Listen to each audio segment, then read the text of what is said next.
Madame, Monsieur, bonjour. Emmanuel Macron séduit comme il intrigue. Emmanuel Macron a-t-il un programme? Est-il en mesure d'être élu président de la République? François Bayrou observe et semble tergiverser. Le maire de Pau sera-t-il candidat? Modem, En Marche, le centre est-il surchargé? Pour décrypter la situation, Geneviève Darrieussecq et Arnaud Leroy sont aujourd'hui les invités de Dimanche en politique.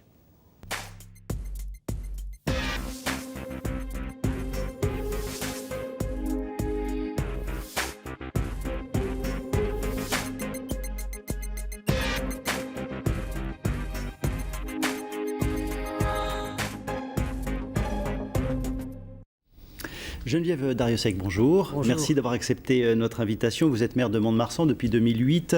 Vous êtes membre du Modem et vous êtes un soutien de François Bayrou. Arnaud Leroy, bonjour. Bonjour. Vous êtes député socialiste, député des Français de l'étranger. Vous représentez les Français donc, du Portugal, de l'Espagne, d'Andorre et de Monaco. Vous êtes installé sur le bassin d'Arcachon, du côté d'Andernos, et vous soutenez Emmanuel Macron. Merci d'avoir accepté notre invitation. Alors Geneviève Darrieussecq, Emmanuel Macron a-t-il pris la place du Modem? Moi, je ne poserai pas la question de cette façon. Beaucoup de personnes se déclarent centristes ou veulent faire partie du centre de l'échiquier politique. C'est très difficile dans notre pays d'ailleurs de reconnaître cette entité.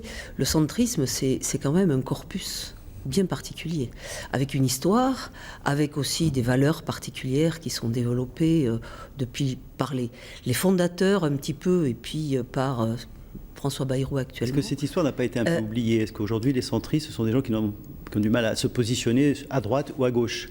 Je crois que l'important pour les centristes, c'est d'être indépendant. Et c'est de pouvoir rassembler et faire partie de majorités larges pour pouvoir rassembler autour d'un projet. Ce qui nous intéresse peut-être plus que le positionnement à droite, à gauche, c'est plutôt un projet qui corresponde à nos valeurs, aux valeurs centristes, et qui fasse que nous avancions pour le pays et sur un échiquier politique renouvelé. Alors on va en parler avec Arnaud Leroy, mais vous parliez d'un projet. Pour l'instant, il n'y a pas de projet du côté du Modem, puisque François Bayrou, pour l'instant, n'est pas candidat. Est-ce qu'En Marche, est-ce qu'Emmanuel Macron n'étouffe pas le Modem à l'heure actuelle et occupe toute la place? Je ne pense pas non plus que ça se pose dans ces termes-là. D'abord, François Bayrou a écrit un livre qui a été publié et que tout le monde peut se procurer actuellement, qui s'appelle Résolution française, où il y a, je crois, tout. Et l'esprit du centrisme, et la philosophie que veut porter ce mouvement, et les quelques mesures simples qui pourraient changer l'état de notre pays. Emmanuel Macron, moi je le regarde avec attention, avec étonnement quelquefois, avec surprise aussi parfois.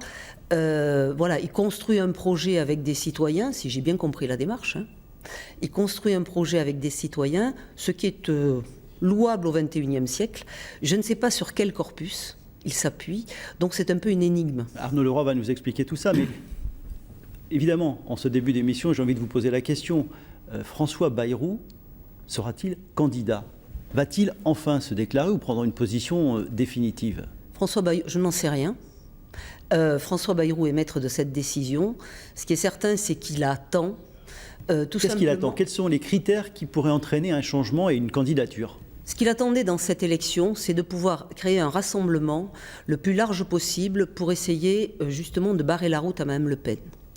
Et il était dans cet état d'esprit avec Alain Juppé quand il a souhaité se mettre à ses côtés dans la primaire de la droite. Ce qu'il attend, je crois, c'est les événements prochains qui vont se passer ou ne pas se passer. C'est-à-dire, vous parlez là de François Fillon, il attend que François Fillon renonce? Je pense qu'il a demandé que François Fillon renonce, effectivement. C'est ça la décision qui pourrait entraîner sa candidature? Si François Fillon renonçait, il pourrait peut-être effectivement trouver des points communs avec celui qui le remplacerait, j'imagine. Ça s'éloigne, cette hypothèse. Et ensuite, il attend peut-être de la part de M. Macron aussi qu'il lui dise autre chose que venez avec nous, mais il faut venir avec En Marche. Voilà, parce qu'on ne se tient pas, si vous voulez, dans un rassemblement, ça ne veut pas dire se renier, ça ne veut pas dire partir de son parti politique, ça veut dire faire venir des personnes différentes autour d'un projet. Arnaud Leroy, on vous connaît peu. Oui. Vous êtes député donc, des Français de l'étranger, on vient de le dire. Vous êtes socialiste, vous êtes élu sous l'étiquette du Parti socialiste. Pourquoi est-ce que vous ne soutenez pas Benoît Hamon? Puisque je viens de le dire, vous êtes un soutien de la première heure d'Emmanuel Macron. Pourquoi est-ce que vous n'avez pas décidé de choisir Benoît Hamon, c'est-à-dire le candidat du Parti socialiste? Mais écoutez, ça ne tient pas à la personne de Benoît Hamon. Moi, j'ai décidé de soutenir personne dès la primaire. Parce que je pense simplement qu'aujourd'hui, on voit très bien, et ça a bien été dit par Mme Darrieussecq, l'enjeu. Qu'est-ce qui est devant nous, là? Qu'est-ce qui est devant nous? C'est Marine Le Pen. C'est Marine Le Pen. Aujourd'hui, vous avez une candidate du Front National qui est, à mon sens, est entre 26 et 32% au premier tour. Donc voilà, nous, notre diagnostic, ce qu'on a pu observer durant le quinquennat, c'est que la façon de faire, un coup à gauche, un coup à droite, je parle en termes de mi-temps, 2007-2012, 2012-2017, ne marchait plus devant la situation de la France. La colère sourde que la population montre, qui n'est pas du tout prise en compte. Et on essaie, comme à chaque fois, une fois tous les 5 ans, de reproduire certains cérémonials républicains avec un candidat, en plus, en l'occurrence, M. Fillon, qui est quand même, on va dire, le porteur d'un bilan, peut-être d'un passif, pour 2012. Donc là, on se trouve face à une situation. Moi, je suis politique, je suis député, je vois la situation. Depuis 5 ans, difficulté à gouverner, prendre des initiatives, d'aller au bout de certaines réformes. Est-ce que vous assumez le quinquennat de François Hollande? Oui, je prends mes responsabilités, j'assume totalement. Et que reprochez-vous à François Hollande sur ce quinquennat? Moi, je reproche à François Hollande de ne pas avoir poussé les fers quand il fallait les pousser. Je pense notamment sur la question de la loi travail, ça a été dit, et Emmanuel Macron l'assume. À un moment donné, il faut qu'on pose les choses, alors qu'il fallait peut-être faire différemment, certainement pas dans ce tempo-là, peut-être arriver sur un consensus un peu plus travaillé, notamment avec les syndicats réformistes. Donc il y a des choses qui n'ont pas fonctionné à ce moment-là, mais moi je me revendique de ce bilan. Le CICE, j'ai pas de problème avec le CICE, ça a permis de sauver beaucoup d'emplois, d'en créer un peu. La loi de transition énergétique est une loi importante, la loi sur la biodiversité est une loi importante, l'égalité offerte par le mariage pour tous est un moment important. Là, le travail qui a été fait sur tout l'aspect pénal, tout ce qui a été fait sur l'aspect sécurité, terrorisme, j'en suis fier. Donc voilà, donc vous assumez, j'assume. Mais pour totalement. autant, vous ne porterez pas les couleurs du Parti socialiste, vous avez choisi Emmanuel Macron. Écoutez, Benoît Hamon revendique aucunement ce bilan.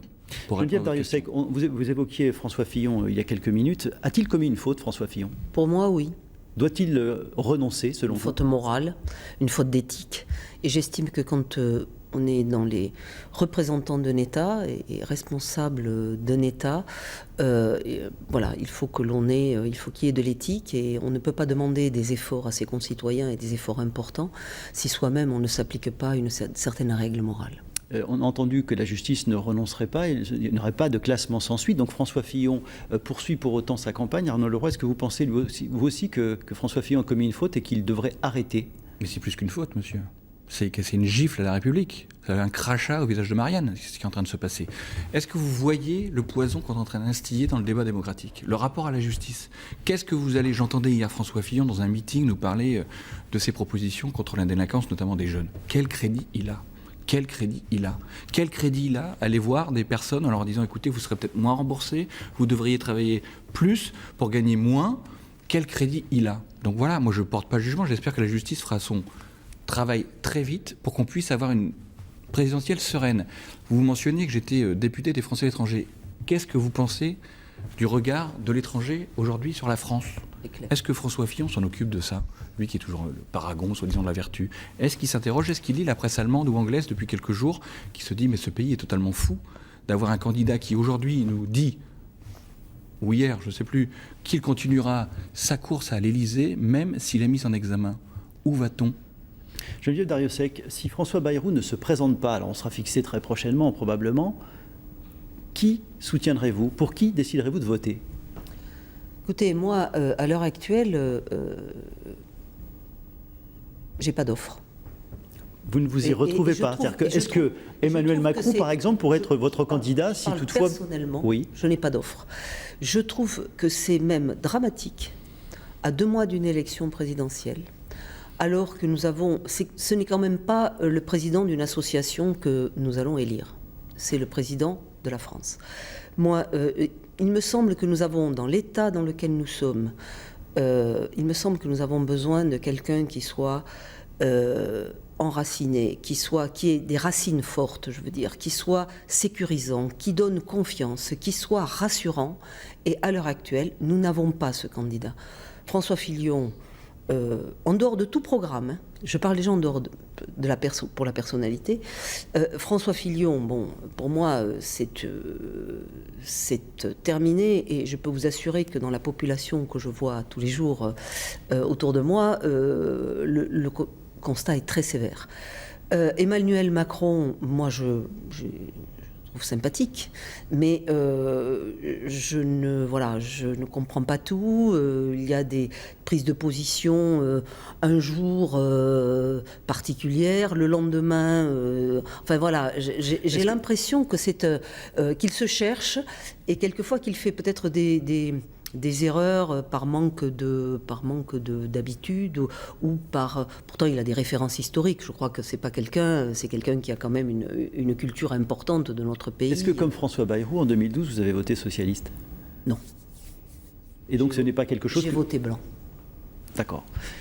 C'est pas quelque chose que vous pourriez envisager cette fois-ci, puisque vous dites que vous ne trouvez pas aujourd'hui un candidat en dehors de François Bayrou. Peut-être Alain Juppé, ça aurait pu être votre candidat. Voilà, c'était mon candidat. D'accord. Tout cela, Arnaud Leroy fait le jeu du Front National. On a évoqué le dernier sondage du Cevipof qui met Marine Le Pen à 26% au premier tour, Emmanuel Macron à 23 ou 20% en fonction de la candidature de François Bayrou. Est-ce qu'en fait, on va enfin parler programme, politique et action à mener pour ce pays? Écoutez, moi je voudrais revenir quand même sur le pourquoi du Front National à 26%. Parce que ça fait plusieurs élections. 95, la fracture sociale de Jacques Chirac, qui n'est pas du tout suivie. Quelques mois plus tard, on fait totalement différemment. 2002, une élection de Jacques Chirac à 82% et qui ne comprend pas le signal envoyé aussi par la population française à ce moment-là, qui, malgré un bilan plutôt honorable de Jospin, ne le qualifie pas pour le second tour. Et je crois qu'il ne faut pas se réfugier simplement sur la multiplication des candidatures à gauche.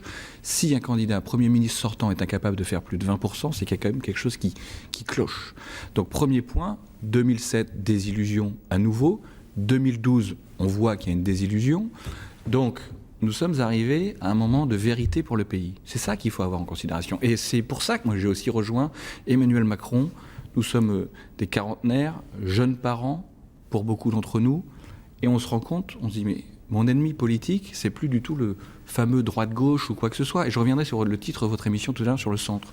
C'est qu'est-ce qu'on fait pour relancer la France à un moment qui est charnière pour son pays, pour son histoire. Je me permets de terminer là-dessus. Oui. À travers la France, c'est l'Europe. C'est l'Europe, parce qu'il ne faut pas se voiler la face. Le quinquennat qui arrive, c'est le quinquennat qui sera celui ou non de la relance du projet européen, également. Pour bien comprendre, puisque vous avez évoqué la démarche du candidat Macron, expliquez-nous comment vous avez procédé pour pouvoir rassembler les idées et ensuite bâtir un programme, puisque le programme sera présenté début mars, oui, officiellement, mais il y a toute une démarche derrière ça. Écoutez, nous on est partis on voulait, vous savez, quand on fait de la politique, et Madame la maire peut en témoigner, on nous dit, mais jamais vous traitez de nos problèmes quotidiens, des problèmes des Français. En tout cas, c'est ce qu'on entend, nous, en tant qu'élus nationaux. Donc là, on a fait une démarche d'aller vers les gens, ce qu'on a fait la grande marche, le diagnostic, donc plusieurs dizaines de milliers de portes ouvertes, des longues discussions, tout ça avec une recension, des grands meetings où on a pu expliquer ce qu'on avait entendu. Vous avez collecté de l'information. Collecté de l'information. Nous, ça nous a permis aussi d'expliquer certaines réalités qui parfois échappent aussi aux Français, notamment en termes budgétaires, des contraintes, des choses comme ça qui doivent peut-être être beaucoup plus vulgarisées. Ça, c'est ce que fait également Mme Darrieussecq lorsqu'elle est maire de Mont-de-Marsan. Voilà, tous les jours, elle collecte la même information, elle a des remontées du terrain. Là, on l'a fait à l'échelle nationale. Donc, on est parti de là. On a 400 experts qui ont travaillé sur la base de ce diagnostic, sur la base aussi de solutions qu'on sait devoir prendre pour le pays. Si un jour, je vous invite à l'Assemblée nationale vous verrez le nombre de rapports qui sont faits par les parlementaires, par des commissions plus ou moins connues. Donc on sait ce qu'il faut faire pour le pays. Alors, à un moment donné, il faut passer à l'application. Vous êtes député, oui, vous avez siégé. Ces mesures-là, on aurait pu les voir mises en œuvre. Concrètement, quelles sont les mesures efficaces, parlons concret, là, emploi, la première mesure à prendre pour qu'il y ait un effet très rapidement? Mais emploi, je vous invite à regarder la fiche, je vais vous l'enverrer. Des emplois, on a 6 millions de chômage aujourd'hui, 6 millions de chômeurs. On a un problème avec les gens qui sont non qualifiés. On nous dit depuis des lustres qu'on a un problème sur le fameux coût du travail. Donc, parlait tout à l'heure du CICE, la transformation du CICE en baisse de charge va permettre d'abaisser ce coût du travail, parce que l'exercice qu'on a lancé sur la fameuse compétitivité, qui est liée, si vous me permettez, à la question de l'emploi. Si vous n'êtes pas compétitif, vous ne pouvez pas embaucher, et il y aura toujours du chômage dans notre pays. Vous parliez du chômage, je vous réponds aussi formation. 35 milliards consacrés à la formation. Est-ce qu'on est satisfait aujourd'hui de la formation? Non. Une des propositions d'Emmanuel Macron... Vous êtes conscient que vous parlez quand même là d'un gouvernement qui visiblement n'a pas fait le boulot, mais qui est un gouvernement socialiste que vous avez soutenu pendant 5 ans. Et Emmanuel Macron en faisait partie. On a essayé de faire avancer les choses. Et Emmanuel Macron revendique sa part de responsabilité dans le bilan sur les dossiers où il a eu des manettes. Madame Darrieussecq, quand vous entendez les propositions d'Alain Leroy, d'ailleurs, à entendre ces propositions, tout serait dans des rapports à l'Assemblée nationale, mais en fait pas exécuté par manque de courage, peut-être, c'est ce que vous vouliez dire. Vers quoi doit-on aller pour enfin trouver des solutions, si toutefois c'est possible? Écoutez, moi, je crois d'abord qu'il faut des objectifs clairs et une vision du pays. Moi, ces campagnes électorales où l'on a des listes ininterrompues de mesures, de propositions qui s'appellent des programmes, où les Français ne s'y retrouvent absolument pas. Je suis désolée, les Français ne s'y retrouvent pas. Où chacun va chercher dans sa corporation qu'est-ce qui peut l'intéresser, mais ne voit pas du tout, ne va pas regarder ailleurs. Tout ça, je pense, doit être révolu. Nous devons avoir une vision pour ce pays, se fixer des grands axes généraux, donner 2 ou 3 pistes pour voir comment, par exemple, sur le chômage, qui est quand même un chômage de masse, un héritage, une réalité actuelle, quelles sont les mesures que l'on pourrait mettre en œuvre. 2 ou 3 pistes, mais vraiment que nous ayons une vision pour ce pays. Est-ce que nous voulons l'unité nationale? Est-ce que nous voulons travailler à l'unité sociale? Est-ce que nous voulons travailler pour l'Europe? Quelle place de la France dans le monde? Ça, ce sont quelle place pour l'environnement dans les politiques que nous voulons mener? Quand on voit que Emmanuel Macron n'a toujours pas présenté son programme et pour autant il a 23% d'intention de vote, qu'est-ce que ça vous inspire comme réflexion, ça? Je pense que, en fait, Emmanuel Macron, il fait une campagne, un peu à la mode communicant. Avec, il fait parler de lui tous les jours par des choses qui sont un petit peu particulières. Vous avez eu la guerre d'Algérie avant-hier, hier, la manif pour tous, et on a tous les jours. Et j'ai l'impression que, vous savez, on a vécu, alors je ne dis pas du tout que ce sont les mêmes personnages, absolument pas. Mais on avait quelqu'un qui communiquait comme ça et qui était tous les jours là, c'était M. Sarkozy. M. Sarkozy, tous les jours, il y avait quelque chose, il était toujours sur le devant de la scène et il faisait parler de lui. Ce sont des mesures de communication. Ce que je voudrais, moi, au-delà de tout ça, c'est connaître les qualités de l'homme, c'est savoir quel est son corpus personnel. Et c'est véritablement savoir où il veut amener la France, dans quelle direction, pas avoir la mesure... Donc on commence à avoir quelques exemples de pistes de programme. On aura le programme le 2 mars. Arnaud Leroy, j'aimerais qu'on parle d'une profession qu'on aborde peut-être peu ou pas assez, l'agriculture. Quelle est la vision d'Emmanuel Macron en termes d'agriculture pour aider les agriculteurs qui sont nombreux dans notre région et qui sont souvent en très grande difficulté? Écoutez, je vais répondre aussi à Mme Darrieussecq sur la question de la vision. Vous savez que c'est un des reproches qu'ont fait Emmanuel Macron, son manque de programme. Nous avons fait le choix de présenter une vision. Donc Emmanuel Macron, par son livre « Révolution », a présenté une vision. Depuis des mois, nous égrenons des propositions pour, renforcer cette vision. On peut parler aujourd'hui de la sécurité, notamment avec le déplacement d'Emmanuel Macron à Toulon. Version régalienne, la défense, qui nous ramène aussi à la question européenne. Et l'agriculture, j'aimerais bien qu'on parle de l'agriculture. On va en parler de l'agriculture, ne vous inquiétez pas. Mais je veux dire simplement que le jeu des journalistes, c'est depuis quelques semaines de dire il n'y a pas de programme chez Emmanuel Macron. Donc voilà, on a fait cette démarche de présenter une vision parce qu'on a fait le même constat que Mme Darrieussecq sur cette question-là. Aujourd'hui, la France n'a pas besoin de savoir qu'on va augmenter la CSG de 1,7%, tel truc de 1, 2, réduire ça de 1,4. Parlons programme, il nous reste 6 minutes dans cette émission, c'est très court. En termes d'agriculture, quelle proposition forte pour aider cette profession? On fait un constat de besoin de transition du monde agricole. Voilà, provision forte, 5 milliards d'euros sur la table pour assurer la transition écologique de l'agriculture française. Concrètement, ça se passe comment? Ça se passe que, par exemple, vous pouvez travailler, quand on regarde un peu ce qui se passe sur la crise du canard aujourd'hui, on nous dit, le ministre Le Foll dit cette semaine qu'il faut revoir complètement la filière. Vous allez au chevet des agriculteurs qui vous disent qu'ils n'ont pas reçu, notamment le dernier tiers des aides qui étaient annoncées. Donc il faut qu'on puisse avoir des solutions de déblocage beaucoup plus vite, qu'on puisse reconstituer cette filière. Donc ça va prendre du temps et de l'argent. Geneviève Darrieussecq, puisque c'est un dossier que vous connaissez bien dans votre département, la grippe aviaire, vers quoi doit-on aller? Est-ce qu'il faut faire un abattage massif, comme certains le préconisent? À l'heure actuelle, là, si on veut se sortir de ce problème de virus, je crains qu'il faille effectivement faire un nouveau vide sanitaire. Sinon, les choses vont continuer d'évoluer. Néanmoins, c'est un sujet très difficile. Moi, je voudrais dire que le monde agricole est très désespéré actuellement, particulièrement dans les Landes, avec cette nouvelle crise aviaire qui touche les canards, mais qui peut aussi toucher maintenant les poulets. Donc, les agriculteurs sont meurtris dans leur chair, pas que économiquement. Ils sont aussi meurtris moralement, ils sont meurtris, ils aiment leurs animaux, les voir disparaître comme ça, c'est une vraie... Qui peut les aider et comment on peut aider cette profession? Je crois qu'il faut... Il n'y a pas plus moderne que le monde agricole pour sans arrêt évoluer. Contrairement à ce qu'on peut penser, c'est pas du tout un monde archaïque, c'est au contraire un monde très moderne qui s'adapte à de nouveaux types de cultures, qui s'adapte sans arrêt à des conditions différentes, qu'elles soient climatologiques, qu'elles soient virologiques ou qu'elles soient environnementales. Donc je crois qu'il faut que nous revenions, pour ce qui est de la crise aviaire, il faut qu'il y ait moins de transport, il faut qu'il y ait une façon différente de faire de l'élevage, mais tant mieux si on peut apprendre à partir d'une crise. C'est toujours bien. J'aimerais qu'on parle tourisme, si vous le voulez bien. Vous vivez sur le bassin d'Arcachon. De votre côté, dans les Landes, vous connaissez bien les plages landaises. Nous sommes une place forte du tourisme en Nouvelle-Aquitaine, mais également en France. Est-ce que pour autant on fait assez pour attirer les touristes, notamment étrangers, sur notre territoire et dans notre région?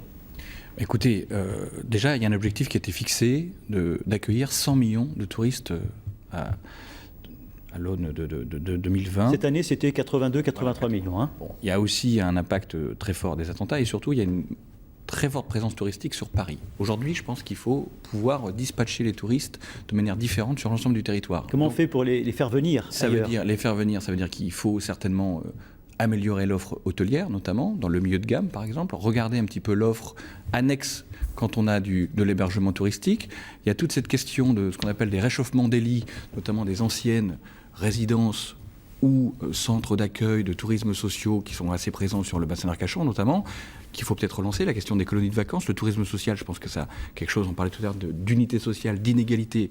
Là, on a quelque chose d'important. Rappeler que le droit aux vacances fait partie de la Déclaration des droits de l'homme. Donc il y a des choses comme ça qu'il faut remettre en musique politiquement. Donc, est-ce qu'il faut améliorer, Geneviève Darrieussecq, également la qualité de l'accueil, la professionnalisation? J'allais vous le dire, il y a les infrastructures et ensuite il y a l'accueil.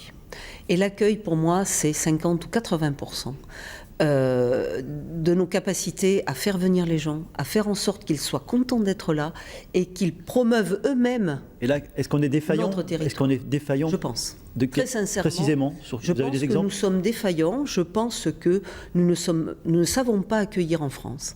Nous n'avons pas le sourire spontané. Nous n'avons pas... Alors je dis très collectivement, hein, il y a des personnes très accueillantes et d'autres moins, mais dans les professions du tourisme, si vous n'avez pas le sens de l'accueil, si vous n'avez pas le sens du service, si vous ne savez pas parler les langues étrangères, parce qu'il faut un petit peu savoir les parler... Ce sont des professions également où on fait beaucoup d'heures. Est-ce que notre réglementation du droit du travail n'est pas un handicap parfois? Certainement. Il va falloir débrider...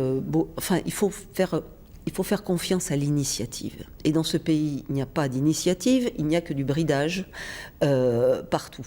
Donc l'initiative tout en protégeant quand même et en faisant en sorte que le travail soit rémunérateur.